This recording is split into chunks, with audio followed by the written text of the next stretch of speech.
The Portuguese came in 1509. 2 years later, they came and conquered Malacca.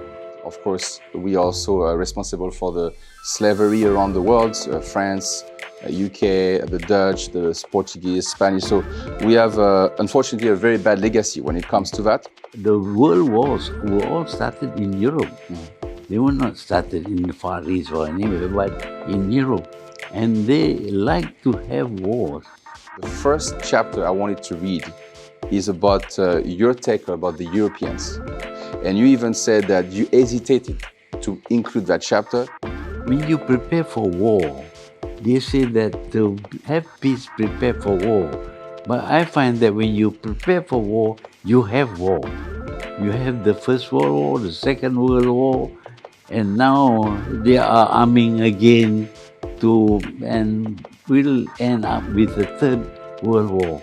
So that is why my feeling is that the world is still very much influenced by the Europeans. I really love that chapter because actually you taught me about myself.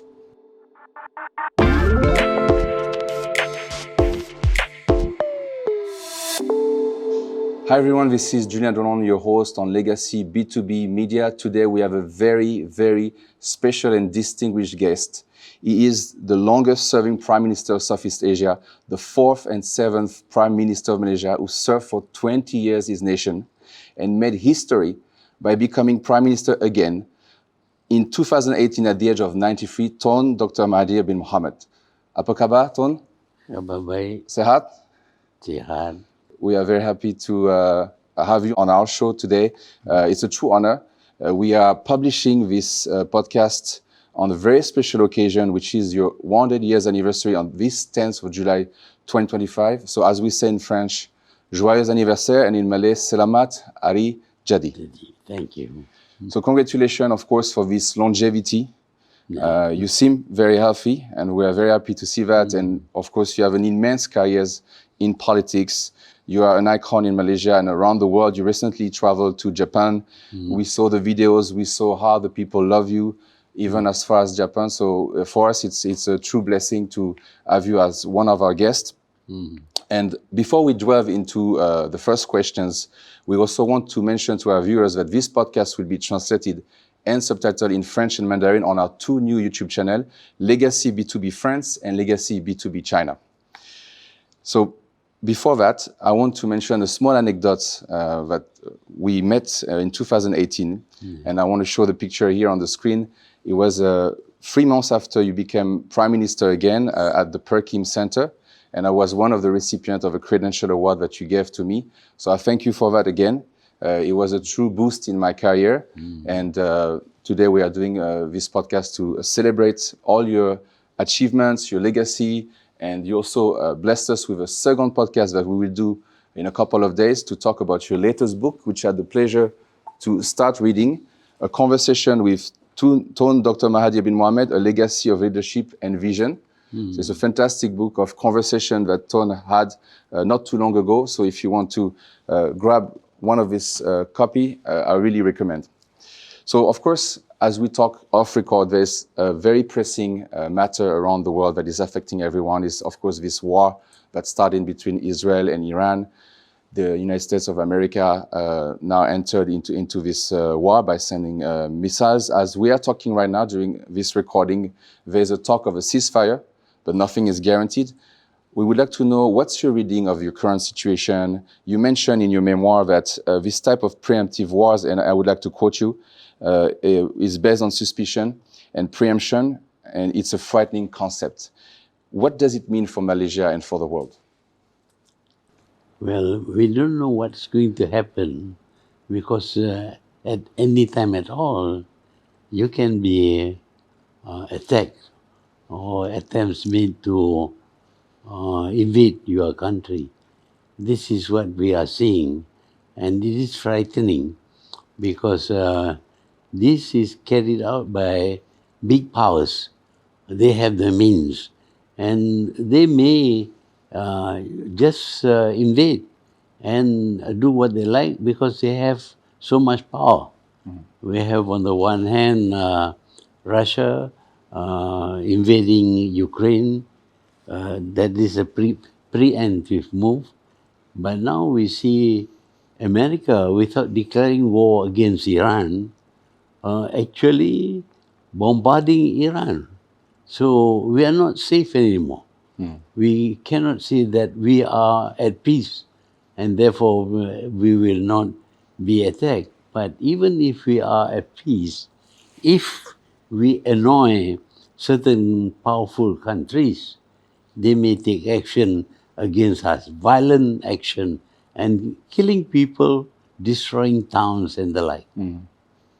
So it's something that really marked me when I was reading your memoirs is you actually experienced war in your own country. You were occupied by the British and the Japanese. And you also mentioned that you saw yourself a Japanese soldier being killed. And it really shocked you. So the new generation, they never experienced war. They don't know what it is.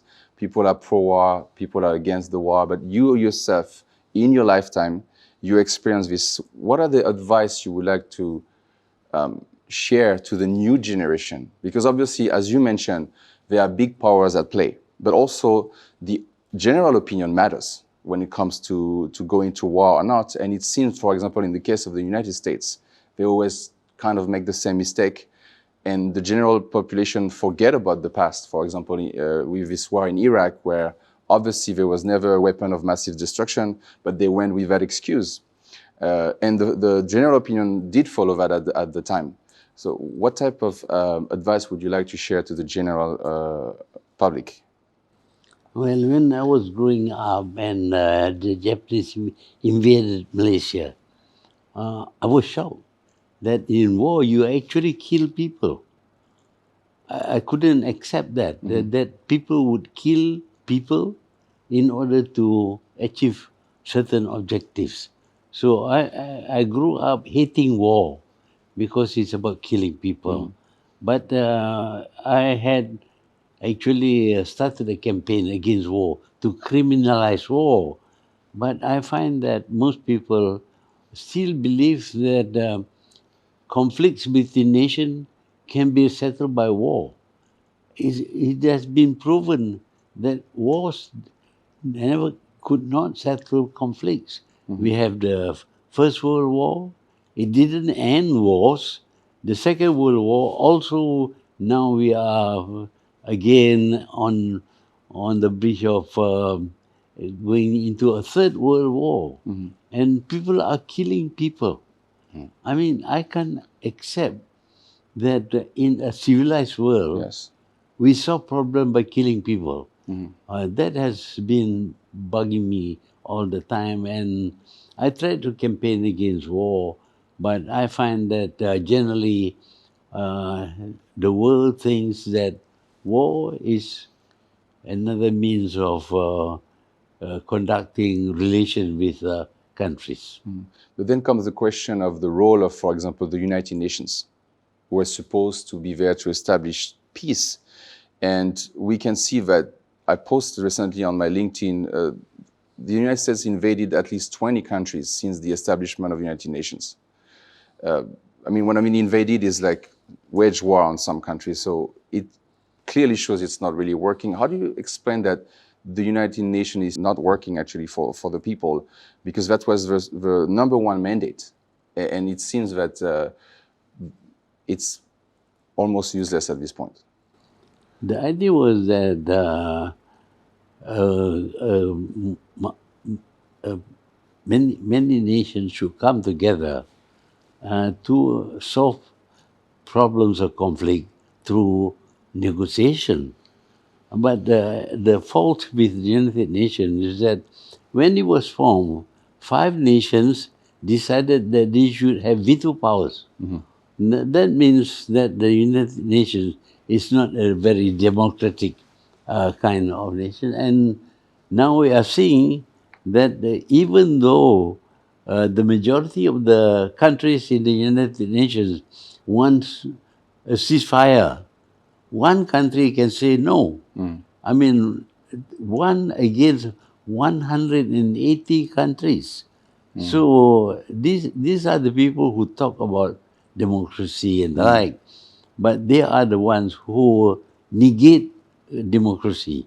If it is not in their interest, they are willing to vote against the majority because they have the veto power. So the organization of the United Nations is faulty. It should actually be a democratic organization, but it is not. The first time I came to Malaysia was in 2012, and I remember vividly seeing billboards about the International Conference on 9/11 Revisited, Seeking the Truth. And I was very surprised that you were at the forefront of that conference, because usually you were a former prime minister at the time. Usually people tend to want to bury the truth, but you seem that you have a passion for seeking the truth. And in that case, it's a big, of course, news that actually the World Trade Center and the collapse of WTC-7 were premeditated as the manner that the free building came down at the feature of controlled demolition. So there are a lot of engineers that rallied together. They came up with, and even myself, I only realized that after 10 years, that the narrative of what really happened could potentially not be the exact truth. Yeah, 9/11 is explained as the work of some Arab terrorists.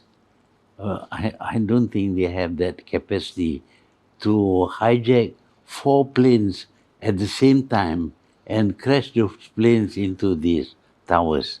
So I think there's something wrong in the narrative about that. So, but that was used as an excuse to take action against Osama bin Laden, because it seems that it was Osama bin Laden who planned and executed this action.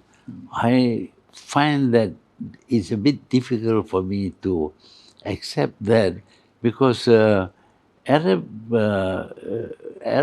people are not good at planning, and certainly not very good at implementing their plan. And this is a fantastic plan. You have to hijack 4 planes at the same time, fly them, crash them, and things. So I think there is something else behind it. So that I find that there is an attempt to find an excuse to take action. The U.S. wants to have an excuse to go to war. During the last war, of course, the attack by the Japanese at Pearl Harbor was the excuse. Yes. In the First World War, there was the sinking of the Berengaria, the ship, and that was also an excuse for the U.S. to go to war. U.S. is the biggest producer of arms. Their arms business is very big. If there is no war, nobody buys arms. So they seem to like wars, because with wars, they can do business. A lot of profits, For example, they purposely visited Taiwan. There was no tension. No, there was some tension between China and Taiwan. China claims Taiwan is a part of China, but China did not invade Taiwan.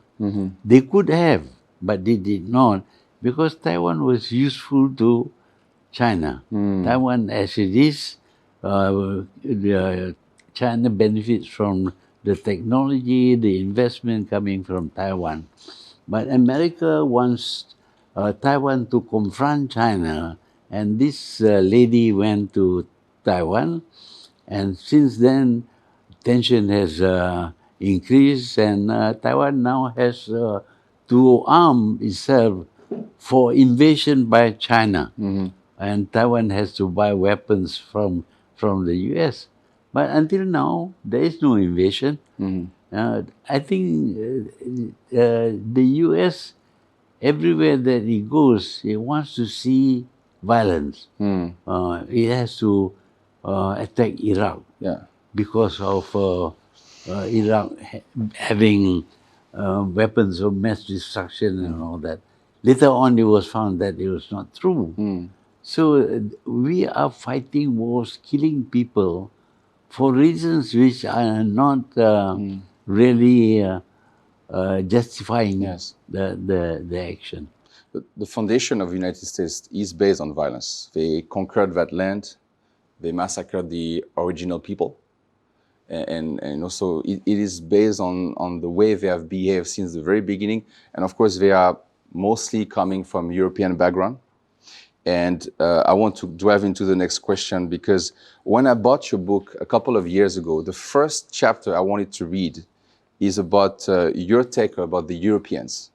And you even said that you hesitated to include that chapter. You didn't want to offend maybe some friends you have in Europe, but I really love that chapter because actually you taught me about myself, because I'm French-Scottish. I have Scottish blood as well. So I really enjoyed your take, and you taught me a lot about how we all started. Of course, we also are responsible for the slavery around the world, France, UK, the Dutch, the Portuguese, Spanish. So we have, unfortunately, a very bad legacy when it comes to that. And I wanted to know, you said in your memoir that at the time you said that we're still living in a Eurocentric world. Well, during the British time, I studied European history. And it seems that there's not a year that passes when they are not fighting each other. There will be a pair of countries fighting each other. They seem to like wars. And the world wars were all started in Europe. They were not started in the Far East or anywhere, but in Europe.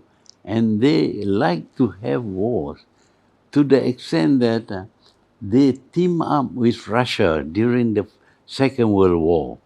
They defeated Germany together with Russia.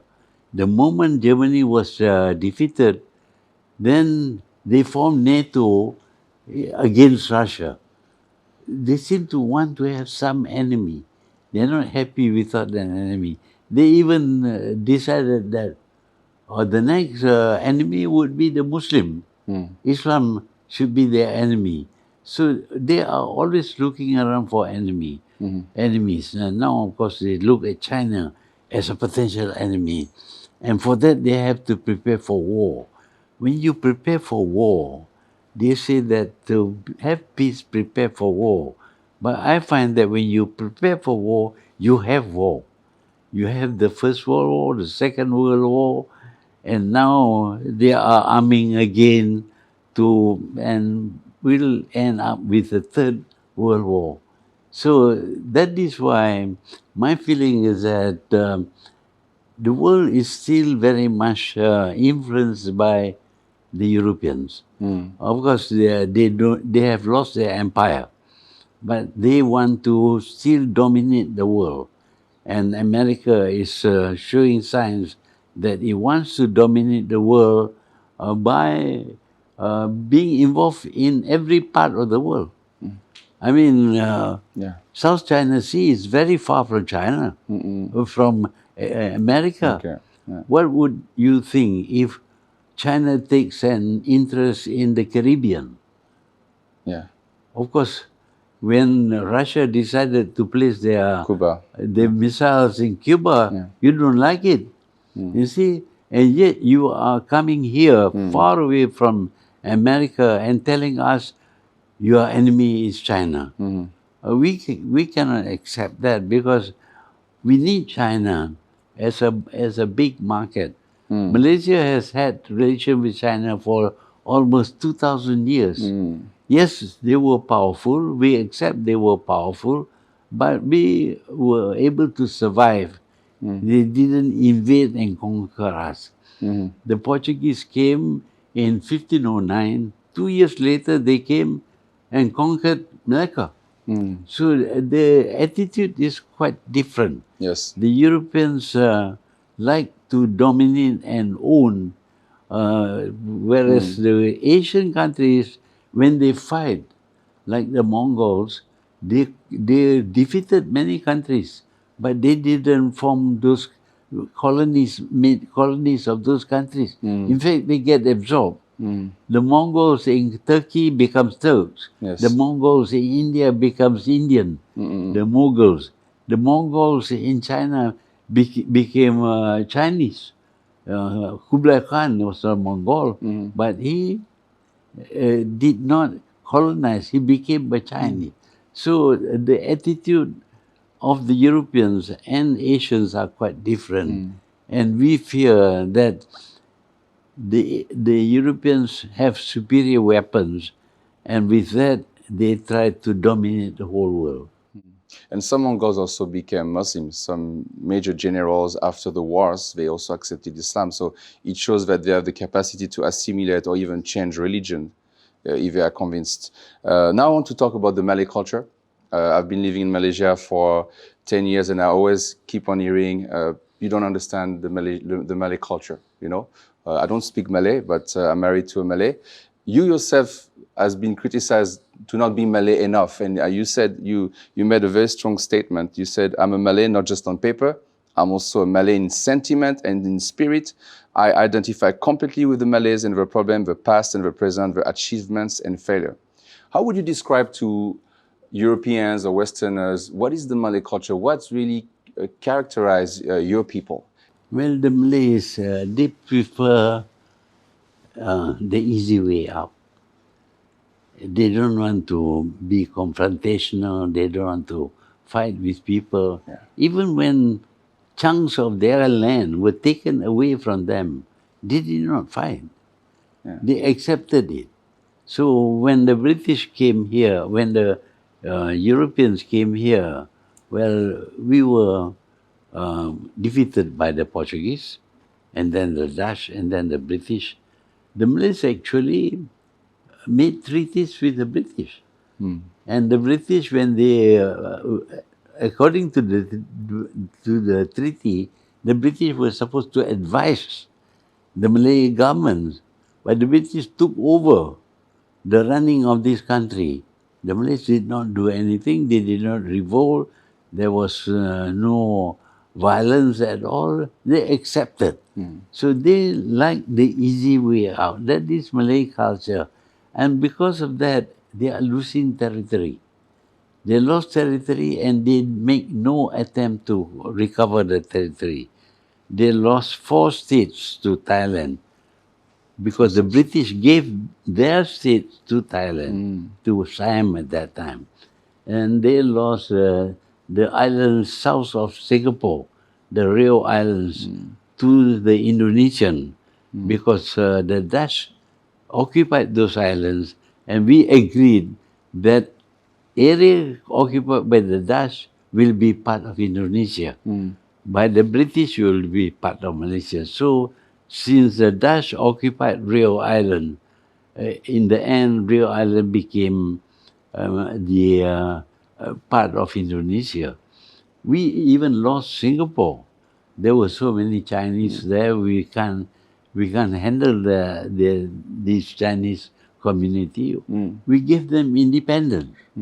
We did not take it. We're trying to find an easy solution to problem. That is a part of Malay culture. You have a few examples, however, like Mat Kilau. It was a very famous blockbuster movie here in Malaysia that rebelled against the British. When I was living in the Philippines, there was this strong warrior, Lapu Lapu.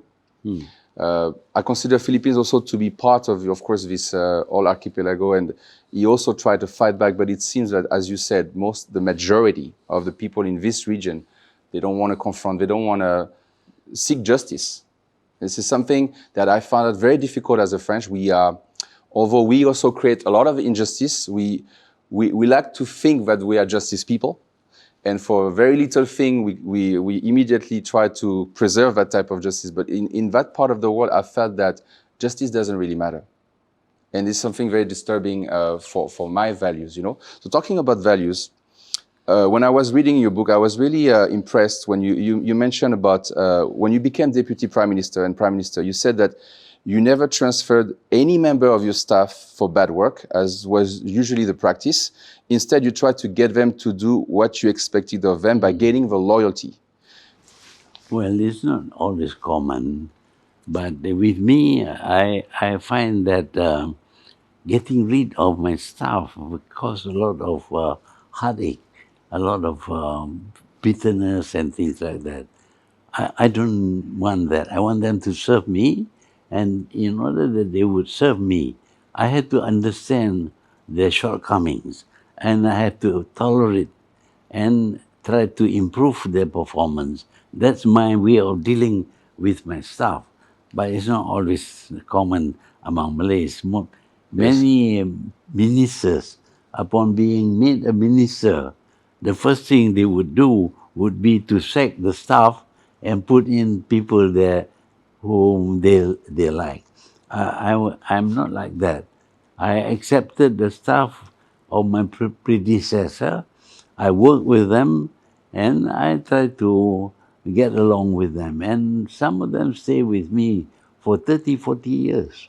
They are, well, they perform fairly well, and where there are shortcomings, I try to overcome. That's my way of dealing. I'm afraid that I'm not very Malay in that sense. Yes, I find it very unique. Even not only Malay, in Europe we do like to fire very quickly as well.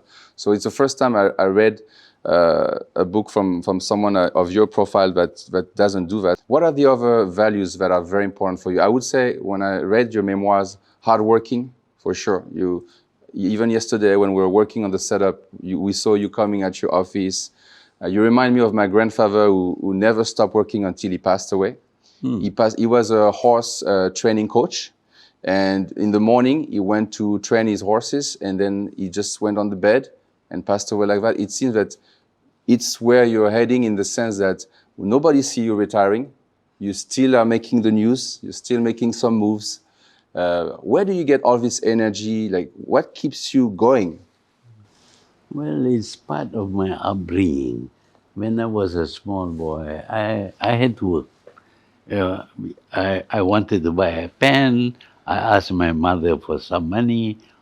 What she did was to ask me to carry water to water her plants. And I get paid 1 cent a day. I had to spend 90 days to get 90 cents to buy the pen. So I have always linked work with returns. So when, even in school, I used to sell balloons. I don't think I should get money for nothing. So when I grew up, of course, my training as a doctor, and a doctor cannot work office hours. Somebody gives birth at 3 o'clock in the morning. You cannot say, "Hey, wait, please deliver it during office hours." Yeah. I have to work all hours. So working hard is something that I have accepted. That in life you have to work hard. And I find also that in the end, that it is working hard that keeps you going. If you go to sleep, your muscles tends to be flabby. Your muscles become weak. And if you don't think, don't write, don't read, your brain also regresses. So I find that I need to be active all the time. If I'm active, then I can function. If I stop being active, I will lose memory, I Yes. will lose physical strength and the like.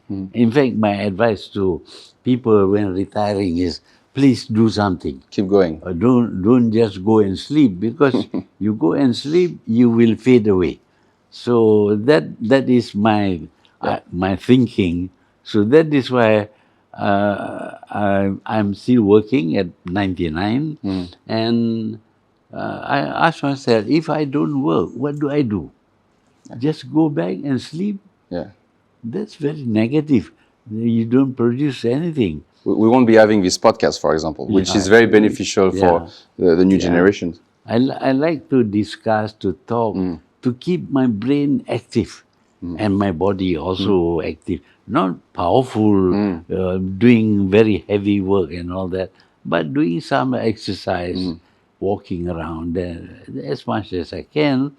So I think people would survive longer if they don't decide that they are old and therefore they must not work.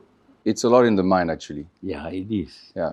I want to talk about your legacy. And you said recently in an interview, I was preparing it, that you are not so interested about your legacy. When you will go, you will go. But at the end of the day, you can't avoid the fact that we will always remember what you did for the country. For example, Petronas Tower, which is on this table, the miniature. For me, I want to tell you what I would remember about you that I love the most is Putrajaya. We are currently in Putrajaya, in your office. And this is the first city that I showed to my parents when they came. That's the thing I'm the most proud to show to foreigners when they come to visit me in Malaysia. It's Putrajaya because it's very clean, it's very safe, it has amazing architecture, and you are, of course, the one who initiated that project. Now I want to know, what is your baby project, or the thing that you are deep inside very proud that, of course, I can think of the batch Proton was a very big move, the Petronas Tower, Kuala Lumpur International Airport, Putrajaya, but can you share with us if there's one particular project that you still think it was really good to have done this one? Well, during my time, I had 22 years as Prime Minister. During my time, the country was stable and peaceful. We have a multiracial population. In most countries, when you have multiracial population, there will be conflicts, there will be violence. But during my time, there was no violence. There was some violence before, but during my time, I was able to get along with a lot of people of different races, and they cooperated, and we were able to grow the country. So to me, that stability is something that I value. I didn't work for it. I didn't do anything special for it, but I get along with people. So the fact that, for example, you're not rocking the boat, even stability inside your team. Yeah. You know, you keep the team together, and you were able to give prosperity to your country. Do you think Malaysia is on the path to gain stability? Are we on the right track, or you foresee some thing in the future that could destabilize the country internally? I'm not talking about the wars which are around, but are we on the path to continue this legacy that you left to the Malaysian people? Now I learn that the stability that was achieved depends very much on the policies of the government, mainly the policies of the Prime Minister. If the Prime Minister is uncertain of himself, is worried that he might be overthrown, and takes action against people, then it undermines stability. So without stability, a country cannot develop. So it depends upon management. The management must be good in order to achieve stability. I wasn't conscious of it, but apparently what I did was accepted by the people. And we developed these many things that we did during my time. And I think people generally were busy implementing many new ideas and projects, and I suppose they have no time for violence. Recently, someone, I read that, of course, because of your age, some of your friends passed away around you, and you were deeply affected by the loss of some beloved friend of yours not too long ago. When was the last time you cried, Tun? One of the things about about living longer is that you keep on getting news of your friends going away. And that is very sad, very, very sad, because these were good friends. Yeah. They were with me, we worked together and all that. And of course, as they age, they pass away, and I keep on receiving news that so-and-so has passed away. That is very depressing. But I'm losing friends. But I try to make it up by making friends among younger people. New friends like us. Yeah, that is one way of overcoming the sense of loss when you lose your friend. many of my friends, we work together, we struggle together. They are no longer along with me. They live to a good old age of 80, 85 and all that, but I happen to live longer than them. I want to finish this interview to ask you a question about your parents and the way they, educated you. You mentioned in your memoir, while my father stressed general education, my mother insisted that her children learn the teachings of Islam early in life.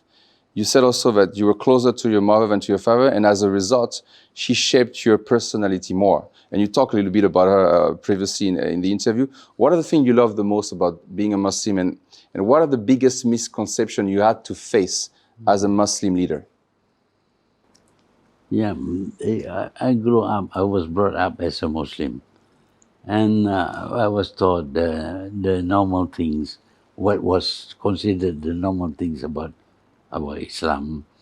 And later on, I had to contest against a party that makes use of Islam as their struggle. And I wondered whether it is really Islam or not, which led me to study the Quran. Study it in a language I understand, because the Quran is in Arabic. I don't speak Arabic, so I don't see the message. I don't understand the message of the Quran. But when I read the translation of the Quran in Malay and in English, I find that what we are doing is not what is promoted by Islam. That we are doing the wrong things. So the failures of the Muslim is not due to Islam, it's due to the wrong interpretation of Islam. So I try to make correction.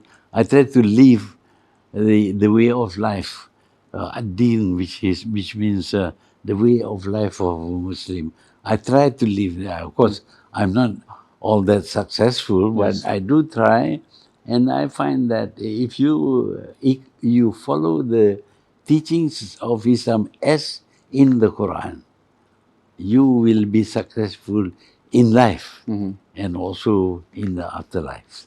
Because one of the principles of Islam is you don't do to others what you don't want them to do to you, right? Yeah. And I think this is really lacking. This principle in our world right now, and even sometimes non-Muslims are applying that principle better than the Muslim themselves. So it's an ongoing journey for spiritual truth. Thank you so much, Tun, Dr. Mahathir. It's a true pleasure to have witnessed you to be so healthy and still determined to, make new friends and progress in all your projects and achievements.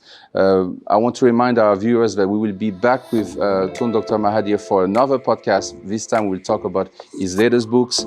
Please don't forget to subscribe if you want to watch the next episode with Tun. Thank you so much, Tun. I wish you a fantastic day, and we are looking forward for the next episode. You're welcome.